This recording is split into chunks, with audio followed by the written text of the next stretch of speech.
आगे बढ़ेंगे और खबर शामिल कर लेंगे शेखपुरा से मुदस्सिर रफीक भट्टी की रिपोर्ट के मुताबिक, जहां पर एक इजलास की सदारत की गई। इंजीनियर राना एजाज अहमद की जेर सदारत जिला हेडक्वार्टर में रेस्क्यू 1112 शेखपुरा का जायजा इजलास हुआ। माहाना कारकर्दगी की रिपोर्ट जारी। Punjab emergency service department rescue 1112 Sheikhpura की कारकर्दगी मार्च 2024 में भी मिसाली रही।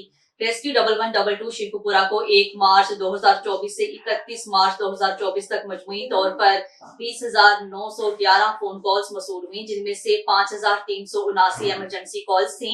इनमें 1,456 रोड ट्रैफिक एक्सीडेंट्स और 3,188 मेडिकल इमरजेंसीज, 59 आग लगने के वाकयात, 156 क्राइम केस, 2 इमारतें मुनहमिद होने के वाकयात और 517 मुतफर्रिक इमरजेंसीज थी। इन तमाम इमरजेंसीज में 7.98 मिनट औसतन रिस्पांस टाइम बरकरार रहा। रेस्क्यू 1112 शेखपुरा ने बरवक्त कार्रवाई करते हुए मजमूई तौर पर 5,362 लोगों को रेस्क्यू किया, जिनमें 1920 अफराद के मौका पर इब्तदाई तिब्बी इमदाद फराहम की गई।